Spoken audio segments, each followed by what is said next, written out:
Okay, very good. Hello everyone, Dr. Rich Castellano, the Smile Doctor here. We are doing upper eyelid blepharoplasty for Susan. Susan, how are you feeling today? Really good. Susan has had some of the relaxing medicine. She looks amazing. She's one of our A+ students looking for extra credit, and she just wanted to refresh some of the eyelid skin here, so she looks so good. She's being preventative. Patients today, they don't want to wait until they have advanced aging changes, so you see that little bit of hooding across the upper eyelids, and if you see, she's got a little red cherry hemangioma right above her right lid, and so that will come off with what we're doing today. And so we've got everything set up. Thank you, Lainey. So now I'm just gonna readjust our little cameras, our little studio here. We love sharing and broadcasting what we do. And so thank you very much to Susan for allowing us to share your procedure. I'm gonna set it right here so that they get the front row seat. So you have an identical twin. I do. And so what did she say when you told her what you were doing? She's pretty supportive. Doesn't think it needs to be done, but is supportive. And what did you tell her? Can we repeat what you said? About the before and after. She's going to be the before and after. Hi, Regina. You're such a good sister. Like, siblings need to say stuff like that to each other. Yep. You're such a good sibling. Okay, so we're just getting everything set up here. And you said your husband, he's very supportive. Very encouraging. Very good. Because you're always beautiful and perfect to him, but if you want to do it, then you know, he's supportive of you, so that's wonderful. Okay, very good. So we got everything set up. Hello, Cheryl. Very good. And Regina, thank you all for watching. If you're just now joining, I'm Dr. Rich Castellano, double board certified facial plastic and reconstructive surgeon. We're here in the Villages, Florida, and also in Tampa, Florida. So I'm just putting on my gown here. And Susan, how long have you been thinking about having something done for, Susan? A couple of years when I turned 50. Okay, see, you definitely don't look 50, that's for sure. You're taking great care of yourself. And so when I do the upper eyes, I'll show you how I like to mark the area out. And now that we've got everything all set up here, we're going to do some of the numbing medicine. It does not take long to do. It's not a traditional eyelid procedure because we like to leave the muscle and the fat. You don't want to prematurely hollow the area out by taking too much tissue. So that makes it less invasive and less recovery. So then I take my little marker here, and so you can see here. All right, so that's my little marker. Now gently close your eyes. So I just mark out first. I start by marking out the top of the eyelid here, the eyelid crease. So you'll feel my finger across your lid.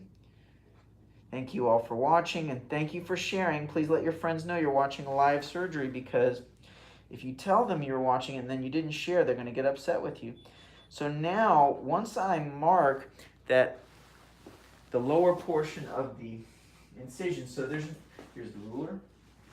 Okay, I like to generally go about 15 to 20 millimeters from the last lash. It's not terribly, the lash position can vary, but it gives me a general rule of thumb. I also go almost out to the lateral tail of the brow, which also can vary based on, you know, the amount of hair that's there, and sometimes we adjust that with waxing and so forth, but that's a general landmark because we want to shoot for symmetry. So now that I've drawn out the lower portion of the incision, then I grab smooth forceps. Smooth means no teeth here, so just smooth. And what I do is we pinch the skin. So when you pinch, then you see how much skin you can take before the eyelid starts to open. And you, as they say, measure twice, cut once. So then I mark the area. I could, just from experience, mark out where I say, hey, you know, that's probably a good area to remove. And then I confirm that. So I like to use multiple points of reference to make sure we're taking the correct amount of skin and getting the best result. There's nothing like experience to help you out with this. So just by pinching, that allows me to mark out the area, and I'll do some of the local. So we've marked out the one side. Can you open up your eyes for me? Very good. Hello, thank you all for watching. Okay, now close for me again. So I'm going to do the same thing on this side. I'll pinch the skin, and I'll just mark right across through here. And her little hemangioma is going to be right on the border. But what I will be able to do, I'm going to step in front of the camera, is I'll be able to cauterize that hemangioma as well if it's not being removed with the other skin. And it'll be right along the edge The eyelid skin is the thinnest skin in the entire body. So any swelling you have in that area shows up much more easily. Perfect. So now we've marked them out. Now open your eyes, and so when I watch her open the eyes, I can see the lateral aspect. It's the hooding that a lot of people, it bothers them. And so now go ahead and close again for me. So now I have the 1% lidocaine with 1 to 100,000 epinephrine. And so what I do is, I'll use that chair. Then we just make a tiny little bleb, as we call it. So I like to leave a little drop on the skin and then pinch, 1, 2, 3, pinch. You feel a big pinch, little pinch, not too bad? Little pinch. Hello, Nancy. Thanks for watching. Nancy says she's planning on having it done too. Oh, yay. So thank you very much to Susan for showing the way. And you have some people who said that they're interested in having something done. Mm-hmm. So we don't have to mention any names. You know, we're putting this out there, but we love to broadcast and share what we do so that way people can learn. You can read about it, you can look at reviews, but there's nothing like actually seeing the procedure yourself. So the lidocaine with the epinephrine, you feel a little bit of pinching here? Little pinching, little Okay. sting, not anything major. I'm not in a hurry if you need a break. The lidocaine numbs by blocking the sodium-potassium channels in the nerves and the sodium-potassium pump. The epinephrine causes vasoconstriction so that the lidocaine stays. It also shrinks the blood vessels so that there's less bleeding. So I now up on the one side, and then we're going to do the other side, letting the first side numb and set, and then I'll get started back on her right side. So same thing here, instant replay. Pinch on 3, 1, 2, 3, pinch. It's a little bleb. Some people feel it a little more on the second side because the body becomes sensitized to it. It becomes more aware. Thank you for watching and thank you for sharing. For those of you interested in pricing, you can go to imagelift.com/pricing. And we've got an event this week. Go to imagelift.com/events. I would tell you to call 813-463-9245, but they've just turned the phones over. So the phones would just come to me for after hours calls, but call tomorrow if you want to get pricing, or go to the website, imagelift.com/pricing. Feel a little pinching here? Little pinch. Okay. So we're not in a hurry. I always like to let patients know. Okay, very good. Regina says she's driving to the Villages from St. Augustine. We have a lot of patients from St. Augustine and a lot of patients in the Villages too. And we also have our Tampa office. Everything's looking good. So if you it doesn't take that long, but when you do it that slowly, patients they just don't feel it as much. So that's always ideal. And Lainey has everything here set up perfectly for me. Thank you, Lainey. We have such a wonderful team. I truly, like today was such an awesome day, right? There's so much love in the office every day. And when they have everything set up for me, excuse me, I'm going to come right through here. It just makes things so much easier for me. So now that the numbing medicine is in place, then what I like to do, I'm going to do just a tiny, tiny bit more of the numbing right in this area, okay? And it's distended. Feel a little pinch there, or not really? A little bit. She feels a little bit of pinching. It feels just very heavy. Yeah, it'll feel heavy. Mm-hmm. Now, so if I ask her to open her eyes, it'll feel hard to do so because of all the swelling. Right. Just open your eyes briefly. Like, it's hard to do, so Yeah. don't worry about it. Yeah, it's fine. That's all the numbing medicine, and that will change very quickly. Hello, Milagros. Thank you for watching. Thank you for sharing. So now we take the 15, and the 15 allows me to make a very precise skin incision. I'm going to turn your head this way just a little bit. And we've got bipolar. I like to test that as well. Okay, good. So I like to start on the upper incision here. And you're doing only skin. You go down to the level of the orbicularis oculi. And then now the lower limb of the incision. This is a fusiform incision, which allows a running subcuticular stitch, which is a wonderful stitch because it's one continuous stitch that You don't require multiple stitches, multiple knots, and multiple opportunities for healing to show where the stitch was. So now I take, let me get some gauze over here. Now I take my tenotomy. Hello, Francine. Okay, once this is done, how long before you can wear contacts? You can wear contacts actually very soon afterwards. Can you open that for me, please? Everything's looking good. Are you feeling any discomfort at all? Not even a little bit. Me neither. We have fun. We have the best patients, and I'm already retired. I just get to do the fun things that I love to do, and get to spend time with my staff who are great, and we have the best patients. So every now and then they call me out of retirement early and say I have to get some work done. But okay, so you can see right below the orbicularis oculi muscle, and I'm just going to dab that one area.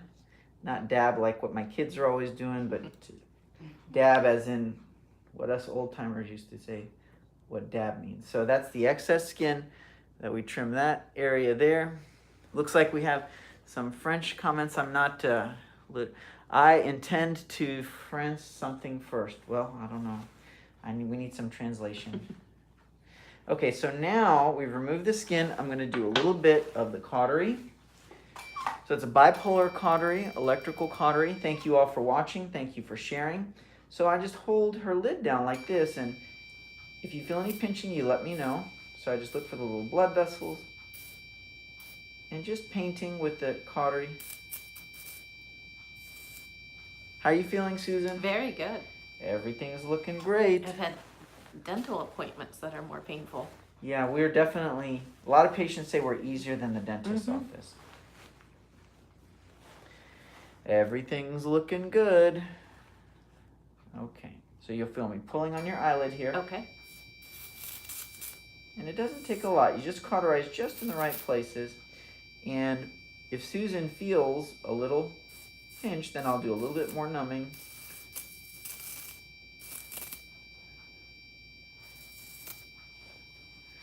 Very good.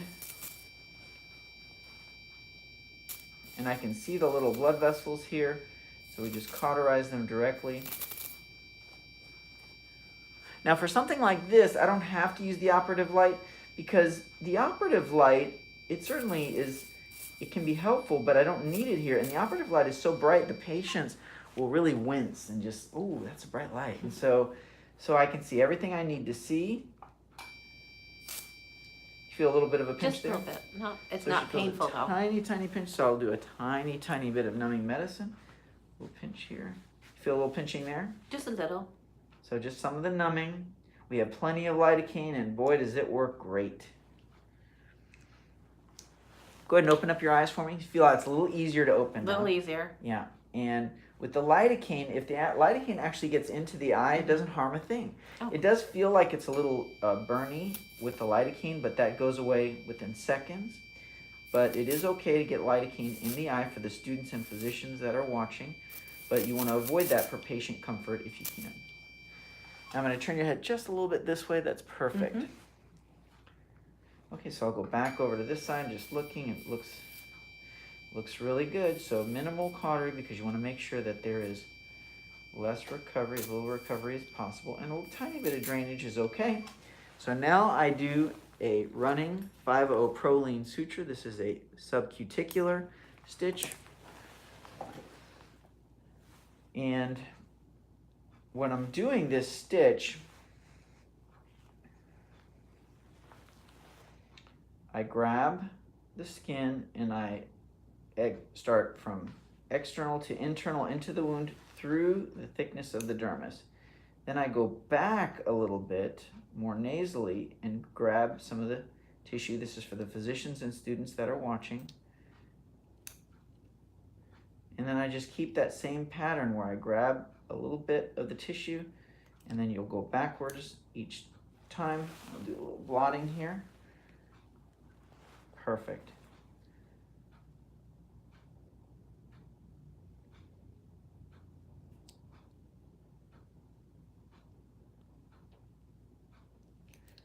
Very good.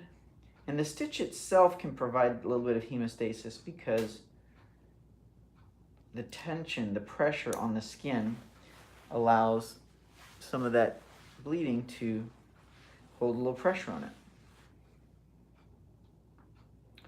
Everything's looking good. How are you feeling? Very good. Very comfortable. If you're not comfortable, I'm not comfortable. So we always want to make sure our patients are feeling good and that they're comfortable. And so you can see here, it's obvious that you don't need general anesthesia or IV sedation for something like that. There's a risk every time you put those anesthetics into your system. And we have an outside consulting firm. They monitor all of our practices. You always want to be improving your standards, raising your standards as much as possible. And I'll have Lainey give you some of the arnica tablets. I like to use the arnica, whether we're using the tablets or the cream or the patch. They all do a good job to help reduce bruising and swelling. So as you can see, there's really minimal blood loss. There's essentially no physical downtime. I do like patients to take it easy from their workouts and not do an extreme workout. I'm just gonna do a tiny, tiny bit of cautery there. Very good. Thank you for watching. Thank you for the comments, and please do share.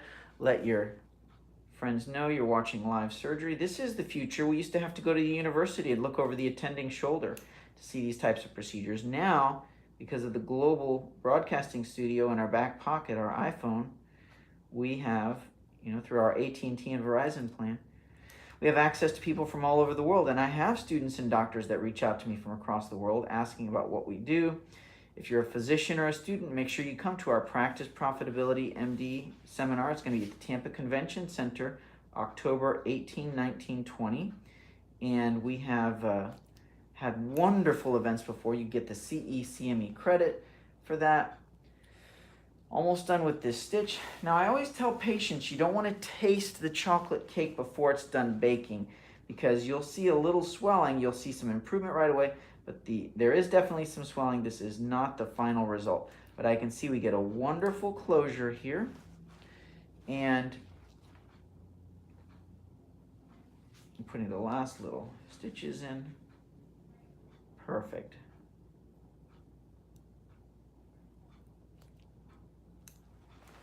Very good.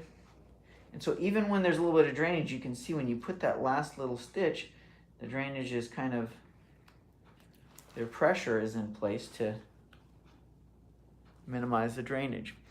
Very good. If you're just now joining, I am Dr. Rich Castellano, double board certified facial plastic and reconstructive surgeon. We're doing upper blepharoplasty for Susan. Susan is young and many active years ahead of her, and supportive husband, and he's going to be driving her home because we gave Susan a few relaxing tablets. It's like you had a few cocktails. So she's not ready to drive. And so I just tied a little knot on each end. Now, in a week or two, I'll check her in a week. If we need to keep the stitch longer than that, we can. But usually 1 week is enough for the upper eyes, but sometimes I will opt for that second week before we take it out. And so now, when you're trimming the stitches for the assistants and students and physicians, always making sure that the scissors are pointed away from the eyes for obvious reasons. Okay, so we're done on that side. It's looking really good. Lainey, do you mind grabbing the computer? And open your eyes for me, please. So how many fingers here? 2. So it's still a little swollen. It may feel difficult to see, but we're going to do the other side. Hello, Carmen. Thank you for watching. Someone says 3 days. Let's see. I am Dwerman in 3 days. I can't understand that one. A little Spanish, a little French, a little Spanish. We have an international group here watching us. So if you could show them the pictures just right in front. Here's the before picture for Susan. You'll need to get a little bit closer in there. There you go. See her upper eyes. We're just taking some of the hooding, then go up for the other. There you go. You see that hooding? Thank you very much. Mm-hmm. And we're treating that and looking good, feeling good. I'm just going to cleanse away some of these areas here. Susan, how are you feeling? Very good. Very comfortable. Very relaxed. Very good. And No pain whatsoever. that's the right way to do it. You don't need general anesthesia. You don't need IV sedation for things like this. So I'm going to mosey over to the other side, and Lainey, you can assist in through here. Lainey, you can assist. So I'm coming right to you. Thank you. Perfect. You can leave that exactly where it is. Okay. Everything's looking good. Now, before I start on this side, I'll do just a little more of the numbing. So, little pinch or not. Do you feel any pinching there? Nope. So you can see it's almost like a little bit of a tumescent technique.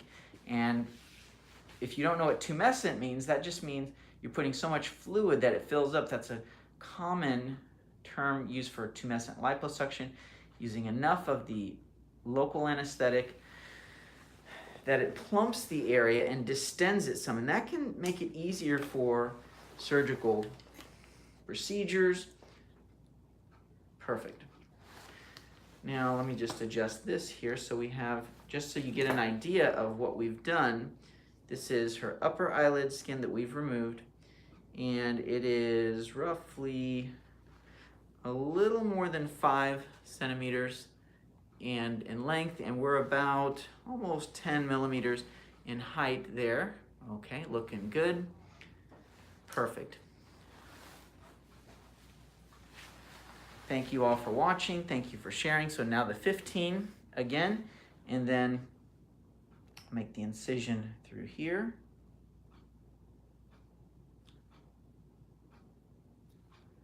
Everything's looking good.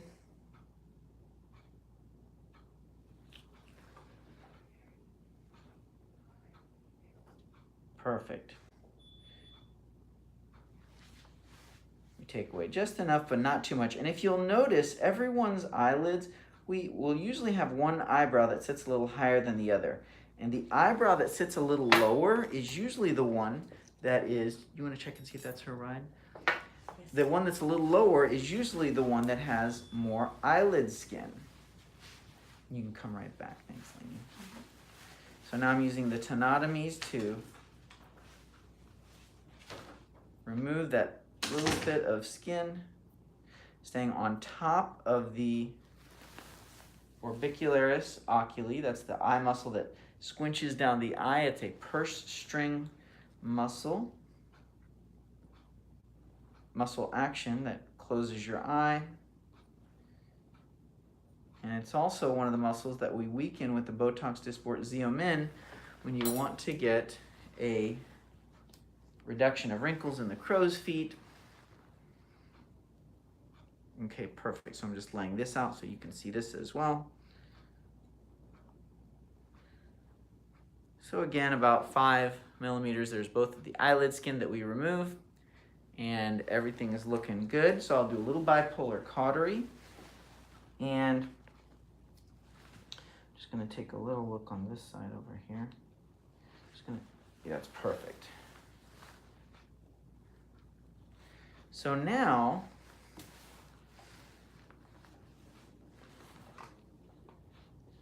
I hold pressure and hold tension. I tent the skin, and then just a little bit of cautery. Just painting the cautery across. It doesn't require much pressure. Are you feeling any discomfort at all? Not even slightly. Okay, good. Everything's looking good. You're gonna love it. It's important to tell the patients what's going on. I'll tell patients things are going well. They say, well, you say that to everybody. But I make it true, and then once it's true, you tell them. And you just take little baby steps, so that way every baby step is going good. And if you have a baby step you don't like, then you take a step back, you go a step where you want to, and then you're on track. So it really is that simple. And that's the design of these types of procedures, that it's safe, effective. Our goals are, you must look natural, safety first, prevent future aging changes, and let's get as much improvement as possible. You can never make it perfect. If you need to come back another day and do more, that's better than going too far. Everything's looking good. We will be wrapping up, so make sure you are following so that you get future notifications of our other procedures. We're in Tampa and the Villages, Florida. For those of you wondering the pricing, you can go to imagelift.com/pricing.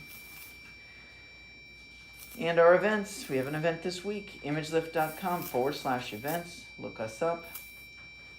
And so as you can see, you can get a nice improvement without removing the muscle, without trimming the fatty tissue, and it's more of a superficial procedure, safer, less recovery.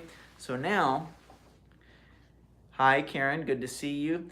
Yes, you can do this without going to sleep. And there is the recovery time. There's physical versus social downtime. So physically, we get back into our routine, errands, shopping, things around the house. Really, the next day, there's not so much physical downtime. Socially, we pass the grocery store test, 7 to 10 within about a week, 4 to 7 days. You pass the grocery. You go into the grocery. Nobody really does a double take. Everything's looking good. Perfect.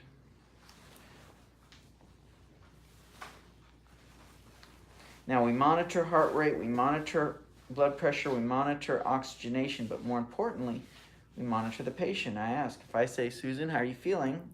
She tells me, how are you feeling, Susan? Very good. She told me she's feeling very good. That's always better than what any monitor is going to be reading, her blood pressure. And if she's not feeling comfortable, she'll tell me, but she will be feeling comfortable. And we have multiple precautions in place to make sure our safety is at the highest standards. And this is really what patients want. They don't want to be put out or put to sleep for these types of procedures.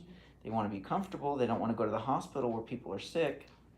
So it's more convenient this way. And then normally for the eyes, what I do is I'll do a 1-week follow-up. If a patient wants to be seen earlier, we can, and I give my cell phone out to all my patients as well.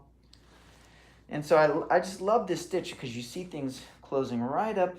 It's like a little tiny zipper, and it's very elegant, and it's easy to get the stitches out. You don't have to have multiple little stitches you're taking out. It's just you trim one knot and you slide the stitch out. You might feel a little bit of pinching as we take it out.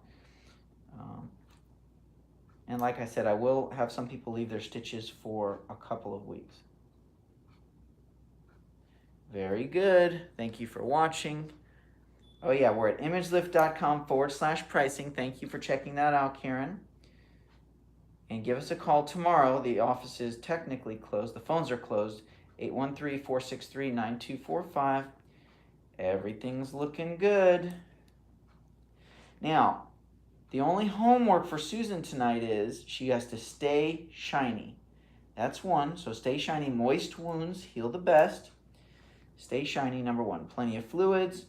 And then every couple of hours, she should check to see if she needs a pain pill. Now, some patients will only take Tylenol afterwards. Some take all their pain medicine. But it's preferable to stay on top. So with the eyes, every 2 to 4 hours, she should set an alarm and check to see, hey, do I need a pain pill? If you sleep for 6 or 8 hours in a row and you get behind in the pain, it's not the end of the world. We prefer to avoid that. Everything's looking good. We're wrapping things up now. Susan, are you going to watch your own video? Oh, yes. Yep. Very good. Hi, Tracy. Thank you for watching. It is looking good. And I'm just drawing this suture all the way through here.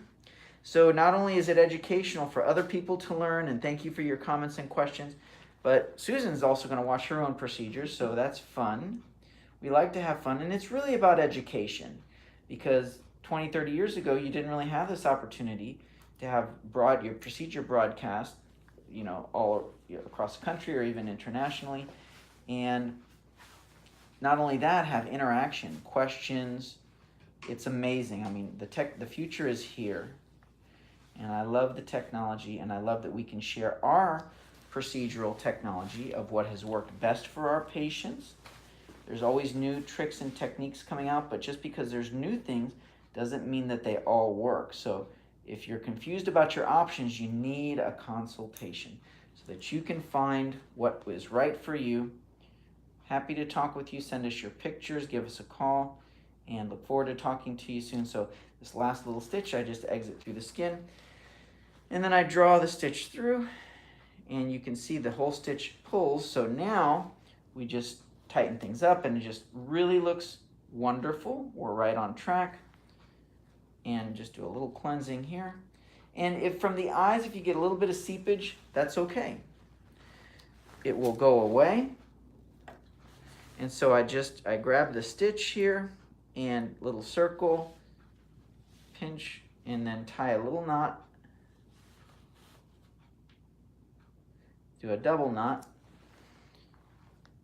And same on the other side, and we're wrapping things up. Thank you for watching. Thank you for sharing. We're on Instagram at ImageLift Now, and on Facebook, facebook.com/ImageLift. All right. Yeah, so someone asked, can we see the after? You're looking at the after right now. This is it. It doesn't get any more after than where we are now. We're done. And we'll have, we showed some patients in the office today. We can show Susan's pictures later when she comes back into the office. So thank you all for sharing. Thank you for joining. And one more time, Lainey, can you bring those pictures? Open your eyes for me. How many fingers here? 2. How many over here? 3. So we are completely done. You did awesome. Thank you for being such a great patient. We didn't have to give her any warnings or anything like that. Just kidding. We don't give warnings. But we want to have fun and be relaxed and be comfortable. And most importantly, have a great outcome. So someone was asking, what do they have done? We did upper eyelid blepharoplasty. You can see the stitch across through these areas. Lainey's going to show us her before picture. So here's the before. You see the upper eyelid, the hooded skin.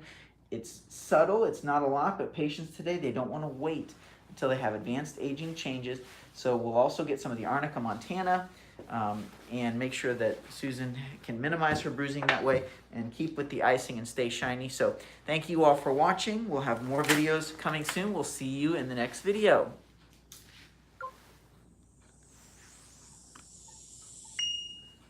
Okay, very good. Hello everyone, Dr. Rich Castellano, the Smile